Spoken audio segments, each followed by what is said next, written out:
പള്ളിയർച്ചൽ ഉസ്താദും ശിഷ്യന്മാരുമാണ് കാണാൻ കഴിയും. മഖ്ദൂം അൽ മഖ്ദൂം കുടുംബം പൊന്നാനി കേന്ദ്രമായി വന്ന അൽ മഖ്ദൂം സൈനുദ്ദീൻ സഗീർ, സൈനുദ്ദീൻ കബീർ നമ്മളൊക്കെ കേട്ടിരിക്കും. അദ്ദേഹത്തിൻ്റെ പ്രശസ്തമായ 3 ഗ്രന്ഥങ്ങൾ സൈനുദ്ദീൻ സഗീറിൽ. ഒന്ന് ഫതുഹുൽ മുഈൻ, നമുക്കൊക്കെ സുപരിചിതമാണ്. കുട്ടികൾക്ക് ഇൽമു പഠിക്കുന്ന, ഫിഖ്ഹ് പഠിക്കുന്ന പള്ളിയർച്ചയിലും അറബി കോളേജിലും പഠിപ്പിക്കുന്ന കിതാബാണ്. അത് കർമ്മശാസ്ത്രമാണ്, നമസ്കാരം, നോമ്പ്, ഫിഖ്ഹാണ്. അപ്പോൾ ഒരു മതപണ്ഡിതൻ എന്നാണ് നമ്മൾ പലരും മനസ്സിലാക്കുന്നത്. അദ്ദേഹത്തിൻ്റെ രണ്ടാമത്തെ ലോകപ്രസിദ്ധമായ ഗ്രന്ഥം തുഹ്ഫത്തുൽ മുജാഹിദീൻ എന്ന കിതാബാണ്. അപ്പോൾ എന്തായിരുന്നു ഫതുഹുൽ മുഈൻ എഴുതിയ ഒരു പണ്ഡിതന്റെ തുഹ്ഫത്തുൽ മുജാഹിദീൻ എന്തായിരുന്നു? മതപരമായ ചർച്ച നമ്മുടെ ധാരണ അല്ല.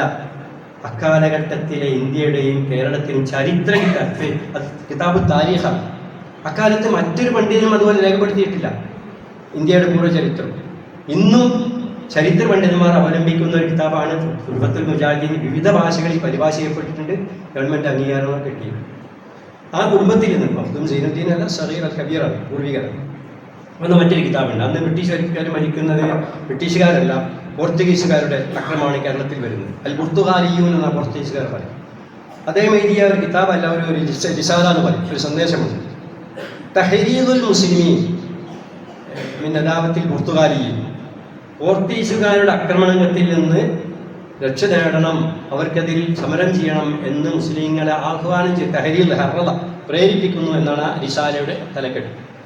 അത് അറബി മലയാളത്തിൽ എഴുതി മുസ്ലിം പള്ളികളിൽ വായിച്ച് മുസ്ലിങ്ങളെ പോർത്തുഗീസുകാർ വിദേശ ശക്തികൾക്കെതിരെ ജിഹാദ് ചെയ്യൽ ഫർദ് കിഫയാണ് എന്ന് പത്തുകൊടുത്ത മഹാന്മാർ കഴിഞ്ഞു പോയിട്ടുണ്ട്. പറഞ്ഞു വരുന്നത്, ആ പട്ടിക പറഞ്ഞാൽ എമ്പാടും നമുക്ക് നേട്ടാൻ കഴിയും. നമ്മുടെ മലബാറിലെ കലാപത്തിൽ 1921 ലഹള തുടങ്ങി മുൻനിരയിൽ ഒരുപാട് ആലിമീങ്ങളെ കാണാൻ കഴിയും. അതുകൊണ്ട് തന്നെ ബ്രിട്ടീഷ് സൈന്യം വെടിവെച്ച് കൊന്നതും ആക്രമിച്ചതും കൊടുത്ത പണ്ഡിതന്മാരെയാണ്, പള്ളികളാണ് തകർത്തത്.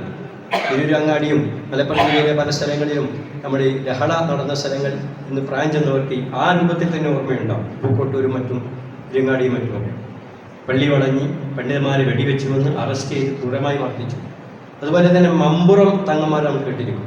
ഇന്ന് നമ്മളത് കേൾക്കുന്നത് അവിടെ സിയാറത്ത് ചെയ്യാനും ഖബർ സന്ദർശിക്കാനും മാത്രമാണ്. അല്ല, അവർ ഇന്ത്യയുടെ കേരളത്തിൽ ബ്രിട്ടീഷുകാർക്ക് വിദേശ ശക്തികൾക്കെതിരെ ധീരമായി പടപൊരുതിയ മഹാന്മാരായ യോദ്ധാക്കളാണ്. ഒരു ഘട്ടത്തിൽ അദ്ദേഹത്തെ മക്കയിലേക്ക് ഓഫർ കൊടുക്കുക, നിങ്ങൾ മക്കയിൽ പോയി സുഖമായി ജീവിച്ചോളൂ, ഇവിടെ ഇതിന് ഫിത്തനാക്കരുത് ബ്രിട്ടീഷുകാർ അദ്ദേഹത്തെ കുറിച്ച് പറയുന്നുണ്ട്. പക്ഷെ അദ്ദേഹം എനിക്ക് എൻ്റെ രാജ്യത്തിൻ്റെ സ്വാതന്ത്ര്യമാണ് എന്ന് പറയുന്നത്. പറഞ്ഞു വരുന്നത്, ഒരു മുസ്ലിം എന്ന അർത്ഥത്തിൽ നമ്മുടെ ഇസ്ലാം നമുക്ക് നൽകുന്നത് അദിലിൻ്റെ, നീതിയുടെ ഭാഗത്ത് നിൽക്കുക എന്നതാണ്. സൂറത്ത് നഹലിലെ 90-ാമത്തെ ആയത്താണ് ഞങ്ങൾ ലഭിച്ചത്. മിക്ക ജുമാ ഖുതുബകളിലും മിക്ക ഖതീബുമാരും ആവർത്തിക്കുന്ന ഒരായത്ത് കൂടിയാണ്. ഖുതുബ സമാപിക്കുമ്പോൾ തുടങ്ങുമ്പോൾ ഈ ആയത്ത് ഞങ്ങൾ കൽപ്പിച്ച ആയത്ത് വന്നു. ഇന്നല്ലാഹ യഅ്മുറു ബിൽ അദ്ലി വൽ ഇഹ്സാൻ. തീർച്ചയായും അല്ലാഹു നീതിയും നന്മയും കൽപ്പിക്കുന്നു. അപ്പം എവിടെ അദിലുണ്ടോ അവിടെയാണ് ഇസ്ലാമുള്ളത്. എവിടെ ദുൽമുണ്ടോ, അതിൽ നീതിക്ക് വിപരീതമുണ്ടോ അവിടെ ഇസ്ലാമില്ല. ആ നീതിയുടെ ഭാഗത്താണ് മുസ്ലിം. ഇന്നല്ലാഹ യഅ്മുറു ബിൽ അദ്ൽ. അദ്ൽ എന്ന് പറഞ്ഞാൽ ജനിച്ച ഒരു പൗരന് അവിടെ പൗരമായി ജീവിക്കാൻ സ്വാതന്ത്ര്യമുണ്ടാവണം. അത് നിഷേധിക്കപ്പെടുന്ന അദിലിൻ്റെ നീതിക്കെതിരാണ്. ഇസ്ലാം നീതിയുടെ ഭാഗത്ത് അള്ളാഹ് നീതി കൽപ്പിക്കുന്നു. ഇന്നല്ലാഹ യഅ്മുറു ബിൽ അദ്ലി വൽ ഇഹ്സാൻ. ഇഹ്സാൻ എന്ന് പറയുമ്പോൾ നന്മ. ഓരോ രാജ്യനിവാസിക്കും സുഹൃതം ലഭിക്കണം, സ്വാതന്ത്ര്യം ലഭിക്കണം, ഭക്ഷണം ലഭിക്കണം, വസ്ത്രം ലഭിക്കണം. ആ ഭാഗത്താണ് അള്ളാഹ് കൽപ്പിക്കുന്നത്. അതോടൊപ്പം ഇന്നല്ലാഹ യഅ്മുറു ബിൽ അദ്ലി വൽ ഇഹ്സാൻ വഇതാഇ ദിൽ ഖുർബ. ബന്ധുക്കൾക്ക് നൽകുക, വിഷമിച്ചവന് നൽകുക, ദാനം, ഇതും അള്ളാഹ് കൽപ്പിക്കുന്നു. അതോടൊപ്പം വയൻഹ, അള്ളാഹു തആല വിരോധിക്കുന്ന ചില കാര്യങ്ങൾ, അള്ളാഹ് വിരോധിക്കുന്നു. അനിൽ ഫഹ്ശാഇ വൽ മുൻകർ, നീചകൃത്യങ്ങൾ, അക്രമങ്ങൾ, വെറുക്കപ്പെട്ട കാര്യങ്ങൾ. വൽ ബഗി, അവിടെ ബഗി എന്ന് പറയുന്നത് രാഷ്ട്രീയപരമായ അക്രമമാണ്. ഇന്ന് ഇന്ത്യ രാജ്യത്തെ ന്യൂനപക്ഷങ്ങളും പ്രത്യേകിച്ച് മുസ്ലിമീങ്ങളും അനുഭവിക്കാൻ പോകുന്ന ക്രൈസ്തവ ന്യൂനപക്ഷമൊക്കെ ബഗി ആക്രമിച്ചു സഹിച്ചുകൊണ്ടിരിക്കുകയാണ്. നീതി നിഷേധം, ഏറ്റവും ഒടുവിൽ ഒരു ഭാഗത്തെ മാത്രം തിരഞ്ഞെടുത്ത് വോട്ടവകാശം നിഷേധിച്ചുകൊണ്ടിരിക്കുക, കള്ളവോട്ട് ചേർത്തുകൊണ്ടിരിക്കുക, വലിയ പ്രസ്ഥാനമാണ്. ഇത്തരം വിഷയങ്ങളിൽ മുസ്ലിങ്ങൾ എവിടെ നിൽക്കണം ചോദിക്കാനാണ് ഖുതുബയിൽ ഇത് പറയുന്നത്. നീതിയുടെ ഭാഗത്ത് നമ്മൾ നിൽക്കണം. ഈ നാട്ടിൽ ജനിച്ച പൗരനെ പേര് കൊണ്ട്, മതം കൊണ്ട് വേർതിരിച്ച് പൗരൻ്റെ പൗരാവകാശം നിഷേധിക്കുമ്പോൾ അതിന് ഒറ്റക്കെട്ടായി പ്രവർത്തിക്കണം. അവർ രാഷ്ട്രീയമോ കാഴ്ചപ്പാടോ തടസ്സമായിക്കോളും. അങ്ങനെ ഒരു സംരംഭം ഇന്ത്യയിൽ നടക്കുന്നുണ്ട്. അത് നേരിയ പ്രകാശം പ്രതീക്ഷയാണ് നമുക്ക് നൽകുന്നത്. നമ്മുടെ വെറും ഫിഖ്ഹും നമസ്കാരവും പള്ളിയും നമ്മളെ ബാധിക്കുന്നില്ല, അവിടെയല്ലേ ശരി, നാളെ നമ്മളെയും ബാധിക്കും. നമ്മുടെ വാതിൽക്കൊരു ആക്രമിയുടെ മുട്ടുകൾ. അതുകൊണ്ട് നമ്മൾ ആ വിഷയത്തിൽ ഒന്നിച്ച് നിൽക്കുക, ഇന്നല്ലാഹി മുൻപിൽ അതിൻ്റെ ഭാഗത്ത് നിൽക്കുക. അതിന് നേതൃത്വം കൊടുക്കുന്ന രാഷ്ട്രീയ സഖ്യങ്ങൾക്ക് പിന്തുണ നൽകുക. അവിടെ നമുക്ക് കക്ഷിത്വം പാടില്ല. ഇന്ന് നമ്മൾ നിസ്സാര കാര്യം ഇതൊന്നും ചിന്തിക്കുന്നില്ല, നമുക്കിതൊന്നും പ്രശ്നമല്ല. തലയിൽ വരുമ്പോൾ അറിയും വിശ്വാസ സ്വാതന്ത്ര്യം പാടില്ല എന്ന് പറയുന്നതിനെതിരിലാണ് ഇസ്ലാം. അതിന് ഇസ്ലാം എമ്പാടും ചരിത്രം രേഖപ്പെടുത്തുന്നു. ഞാൻ പറഞ്ഞു, കേരളത്തിൽ ഈ വിഷയത്തിൽ മുൻനിരയിൽ നിന്നത് അലി മുസ്ലിയാർ തുടങ്ങിയ ഒരുപാട് പണ്ഡിതന്മാരാണ്. മഖ്ദൂം കുടുംബം മുതൽക്ക് മമ്പറ തങ്ങന്മാർ കൊടുക്കും. പഴയ കാലത്ത് ആധുനിക കാലഘട്ടത്തിലേക്ക് വരുമ്പോഴും നാം മനസ്സിലാക്കേണ്ടത് അദിലിൻ്റെ ഭാഗത്ത് നിൽക്കുക എന്നത് ഈമാനിൻ്റെ ഭാഗമാണ്. ഹുബ്ബുൽ വത്തനി മിനൽ ഈമാൻ, ഇത് ഹദീസാണെന്നും ഹദീസ് സനദിൽ വ്യത്യാസമുണ്ടെന്ന് പറയപ്പെടുന്നുണ്ടെങ്കിൽ തത്വം ഇസ്ലാം അംഗീകരിക്കുന്നതാണ്. ഈമാനിൽ പെട്ടതാണ് ഹുബ്ബുൽ വത്തൻ, ദേശസ്നേഹം. അതുകൊണ്ടാണ് ഞാൻ സൂചിപ്പിച്ച നേരത്തെ പറഞ്ഞ തഹരീറുൽ മുഅ്മിനീൻ എന്ന റിസാലയിൽ ഫർദ് കിഫയാണ് നീതിക്ക് വേണ്ടി പടവരുത്തൽ എന്ന് പറയുന്നത്. വനിതകൾ പോലും അത് ഇന്ത്യയിലെ രക്തസാക്ഷ്യം വരിച്ചിട്ടുണ്ട്. ഇന്ത്യയിൽ തന്നെ ഒരുപാട് സുൽത്താനകൾ ഭരിച്ചിട്ടുണ്ട്. മറ്റു നമുക്ക് ആ അഭിമാനത്തോടെ പറയാൻ കഴിയുന്നത്, ഇസ്ലാം എവിടെ ഭൂരിപക്ഷം വന്നിട്ടുണ്ടോ അവിടെ നീതിയാണ് നടപ്പായത്. ഇന്ത്യയിൽ കടന്നു വന്ന വൈദേശിക ശക്തികൾ മുസ്ലിങ്ങൾ വരുന്നത് നമുക്കറിയാം, മുഗളന്മാരും അവർക്ക് മുമ്പ് വന്ന ചില രാജ്യഭരണങ്ങളുമാണ്. അവർ ചെയ്ത കർമ്മങ്ങൾ മുഴുവൻ ന്യായീകരിക്കാൻ നമ്മളാളല്ല. അത് ഇസ്ലാം പറഞ്ഞോ ഇസ്ലാമി ഖിലാഫത്തിൽ ഭാഗം വന്നതല്ല. അവരുടെ രാജ്യം വികസിപ്പിക്കുന്നതിന്, രാജ്യം പിടിച്ചെടുക്കുന്നതിൻ്റെയും രാജാക്കന്മാരുടെ തീരുമാനമാണ്. അതൊരു അനീതികൾ സംഭവിച്ചിട്ടുണ്ട്, അത് നമ്മൾ ഏറ്റെടുക്കേണ്ട ബാധ്യതയില്ല. എങ്കിലും മുസ്ലിങ്ങൾ എന്ന പേരിൽ നമുക്ക് പറയാം, ഇസ്ലാമിക് എന്ന് പറയണം, ഭരിച്ച ഇന്ത്യക്ക് ഒരുപാട് ചരിത്ര സ്മാരകങ്ങളും സമ്പത്തും അവരുണ്ടാക്കുകയാണ് ചെയ്തത്. താജ്മഹൽ മുതൽ കുത്തുബ് മിനാർ മുതൽ ഒരുപാട് അവശിഷ്ടങ്ങളും സമ്പത്തും ഉണ്ടാക്കി, ഒന്നും കൊള്ളയടിച്ചു പോയിട്ടില്ല. അതെടുത്ത് പറയേണ്ട സംഗതിയാണ്. നീതി നടപ്പാക്കിയത്. കേരളത്തിലേക്ക് വരുമ്പോൾ മൈസൂർ സുൽത്താൻ, നമുക്കറിയാം ഷഹീദ് ടിപ്പു സുൽത്താനും അദ്ദേഹത്തെ പിതാവ് ഹൈദർ അലി, ഈ തുടങ്ങിയവരൊക്കെ മുസ്ലിങ്ങളാണെങ്കിലും അവർ ഭരിച്ചത് ഇസ്ലാമിക ഭരണമല്ല, നീതിയുടെ ഭരണമാണ്. ടിപ്പു സുൽത്താൻ്റെ ഏറ്റവും വലിയ ഉപദേശകൻ അമുസ്ലിമായ സവർണരിൽപ്പെട്ട മന്ത്രിയാണ് ഉർണയ്യ, കേട്ടിരിക്കും ചരിത്രം പഠിക്കുന്നവർക്ക്. അദ്ദേഹം പള്ളി നിർമ്മിച്ചതുപോലെ തന്നെ അമ്പലങ്ങൾ നിർമ്മിച്ച് സംരക്ഷിച്ചു. അമ്പലത്തിന് വേണ്ടി അദ്ദേഹം ഒരുപാട് സമ്പത്തുകൾ വഖഫ് ദാനമായി കൊടുത്തു. ഇന്ന് ചരിത്രം നേരെ തലകുത്തനെ പഠിക്കുകയാണ്. അദ്ദേഹത്തെ ഒറ്റുകൊടുത്തിട്ടാണ് ആൾ ബ്രിട്ടീഷുകാർക്കെല്ലാം ശ്രീലങ്ക പട്ടണത്തെ വെടിയേറ്റ് മരിക്കുന്നത്, ഷഹീദാകുന്നത്. അതൊക്കെ ഇന്ന് രാജ്യദ്രോഹികളായിട്ട് നമ്മൾ പഠിക്കണം. പാഠപുസ്തകങ്ങൾ മാറിക്കൊണ്ടിരിക്കുകയാണ്. ബോധം നമുക്ക് വേണം, നമ്മുടെ കുട്ടികൾക്ക് ആ ബോധം വേണം. ചരിത്രത്തെ വളച്ചൊടിച്ച് കരിതേച്ച് മായ്ച്ചു കളയാൻ സാധ്യമല്ല. ഇതൊക്കെ ലോകത്തിൽ ഒരുപാട് സംഭവിച്ചിട്ടുണ്ട്. സോവിയറ്റ് യൂണിയൻ എന്ന യൂണിയൻ റഷ്യ സ്ഥാപിച്ചപ്പോൾ ഒരുപാട് മുസ്ലിം രാജ്യങ്ങളെ അതിൽ ഉൾപ്പെടുത്തി. കസാഖിസ്ഥാൻ, ഉസ്ബെക്കിസ്ഥാൻ, ഒരുപാട് മുസ്ലിം രാജ്യങ്ങൾ. പിന്നെ അവിടെ മതസ്വാതന്ത്ര്യമില്ല, മതസ്ഥാപനങ്ങൾ നഷ്ടപ്പെട്ടു. പക്ഷെ അവർ ഈമാൻ നിലനിർത്തിയത് ഉമ്മമാര് കുഞ്ഞുങ്ങൾക്ക് ഈ സത്യം പഠിപ്പിച്ചുകൊണ്ടിരുന്നു. പിന്നീട് ഈ സോവിയറ്റ് യൂണിയൻ തകർന്നപ്പോൾ ഈ മുസ്ലിം രാജ്യങ്ങൾ സ്വതന്ത്രമായപ്പോൾ പ്രായം ചെന്നവരൊക്കെ ഈമാൻ നിലനിന്നു. എന്തുകൊണ്ട്? ഉമ്മമാരിൽ നിന്ന് അവരെ അകത്തായി ആ ഈമാൻ നിലനിർത്താൻ കഴിയും. അപ്പോൾ ഭരണപരമായി ഇത്തരം മദ്രസകളും മതപാഠങ്ങളും നിഷേധിക്കപ്പെട്ടാൽ പോലും നമ്മൾ ആ ഹത്ത് പഠിക്കണം, പഠിപ്പിക്കണം എന്നാണ് നമുക്ക് സംഭവിക്കുന്നത്. ഞാൻ നേരത്തെ സൂചിപ്പിച്ച ഇസ്ലാമിൻ്റെ ഈ മദീന പ്രഖ്യാപനത്തിൽ വന്ന പൗരാവകാശവും ഇന്ന് ഇന്ത്യൻ ഭരണഘടനയിൽ വന്ന വിഷയങ്ങൾ വളരെ യോജിപ്പുണ്ട്. ഇന്ത്യൻ ഭരണഘടന അത്ര മോശമല്ല, മനസ്സിലാക്കേണ്ടത്. അത് സംരക്ഷിക്കണം നമ്മൾ. അത് ന്യൂനപക്ഷങ്ങളെയും വഴിമാറ്റപ്പെട്ട പാവങ്ങളെയും ആദിവാസികളെയും അവകാശം ഇടമറിഞ്ഞതാണ്. ലോകത്ത് തന്നെ കിടയേറ്റ ഒന്നാണ് ഇന്ത്യൻ ഭരണഘടന. പക്ഷെ അതിൽ ചട്ടക്കൂട് നിലനിർത്തിക്കൊണ്ട് ഉള്ളിലെ കാമ്പ് മാന്നിക്കൊണ്ടിരിക്കുന്നതാണ് ഭരണകൂടങ്ങളുടെ സഹായത്തോടെ നിഷ്പക്ഷ പാലിക്കാൻ ബാധ്യസ്ഥമായ സ്ഥാപനങ്ങൾ പോലും മാറിക്കൊണ്ടിരിക്കുന്നു.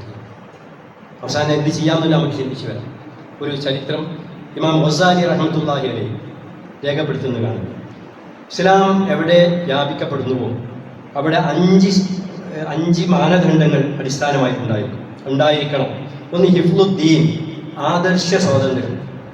ഏത് മനുഷ്യനും അവന് വിശ്വാസമുള്ള മതം കൊണ്ടുനടക്കാൻ സ്വാതന്ത്ര്യം ഉണ്ടായിരിക്കണം. ഒരു മുസ്ലിം ഭൂരിപക്ഷം വന്നു കഴിഞ്ഞാൽ ഒരു ക്രൈസ്തവന്റെ വിശ്വാസം അനിക്കാൻ പാടില്ല, ജൂതന്റെ വിശ്വാസം അനിക്കാൻ പാടില്ല. അതാണ് ഹിഫ്ലുദ്ദീൻ, ദീൻ സംരക്ഷിക്കപ്പെടണം. പോയിന്റ് 1. 2, ഹിഫ്ലുൻ നഫ്സ്, ശരീരത്തെ സൂക്ഷിക്കണം, രക്തം ചിന്താൻ പാടില്ല. ഒരിക്കലും ഒരു മനുഷ്യൻ മറ്റു മനുഷ്യനെ കാരണമില്ലാതെ വർദ്ധിക്കാൻ പാടില്ല, വേദനിപ്പിക്കാൻ രക്തവും അഭിമാനവും സൂക്ഷിക്കണം. 3, ഹിഫ്ലുൽ അഖൽ, ചിന്താപരമായ സ്വാതന്ത്ര്യം. അവന് ചിന്തിച്ച് ഒരു കാര്യം കണ്ടെത്തുമ്പോൾ അത് നമ്മുടെ മതത്തിനെതിരാന്ന് എതിർക്കാൻ പാടില്ല. പണ്ട് ക്രൈസ്തവ സമൂഹം ഭൂമി തിരിയുന്നു എന്ന് ശാസ്ത്രജ്ഞൻ പറഞ്ഞപ്പോൾ അദ്ദേഹത്തെ ശിക്ഷിച്ചിട്ടുണ്ട്. നമ്മുടെ ബൈബിളിനെതിരെ അതല്ല, ചിന്തിക്കാനും അഭിപ്രായപ്പെടാനും ഇസ്ലാം അഖൽ കൊടുക്കുന്നു, അഖലിൻ്റെ സ്വാതന്ത്ര്യം കൊടുക്കുന്നുണ്ട്. ഹിഫ്ലുൻ നസ്ൽ, കുടുംബ സംരക്ഷണം. കുടുംബത്തിൽ ഹലാലായ തരത്തിൽ മാതാപിതാക്കൾ മക്കൾ അങ്ങനെ വരണം, അതിൽ ഹറാം കലരാൻ പാടില്ല എന്ന് പറഞ്ഞ നിർബന്ധിതമായ സന്താനോൽപാദനമോ പിന്നെ പിടിച്ചു വെച്ചുള്ള സ്ത്രീകളെ ആക്രമിക്കലോ ഇന്നത്തെ നമ്മൾ കേൾക്കുന്ന അത്തരം വാചകങ്ങളും ഇസ്ലാം പാടില്ല. ഒരു സ്ത്രീ അവളെ ചാരിത്രം സംരക്ഷിക്കാനൊക്കെ അവകാശം ഉണ്ടായിരിക്കും.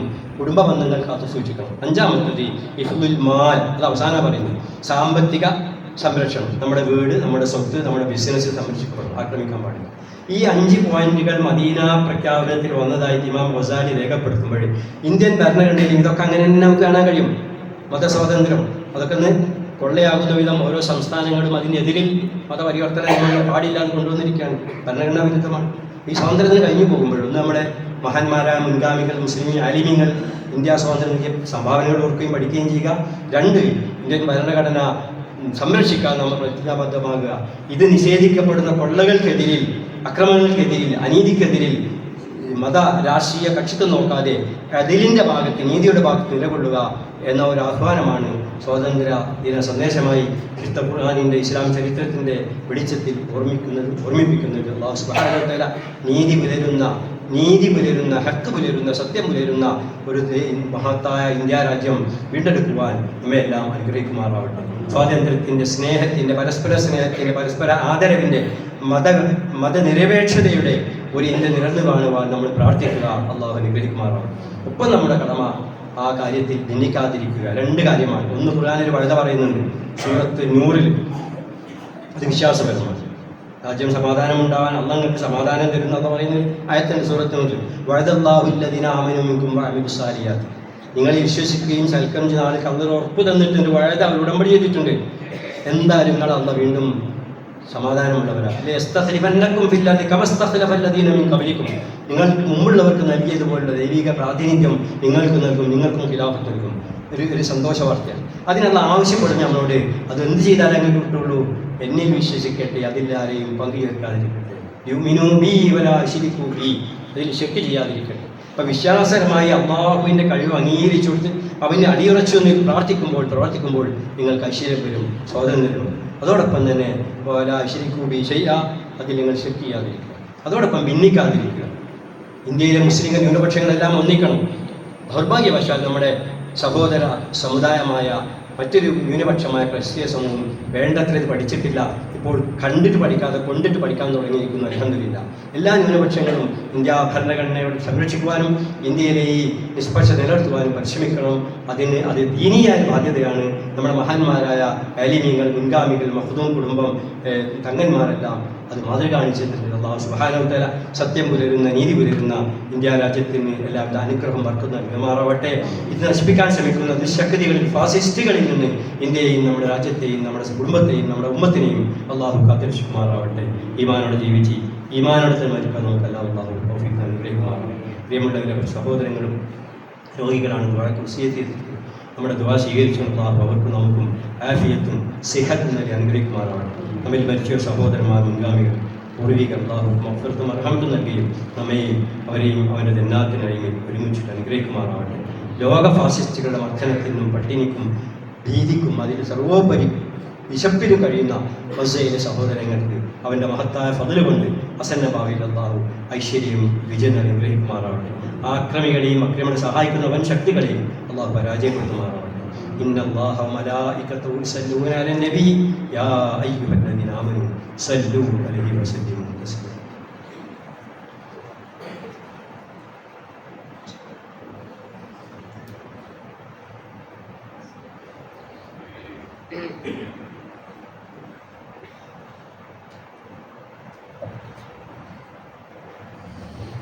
إن الحمد لله الذي هدانا لهذا ما كنا لنهتدي لولا أن هدانا الله.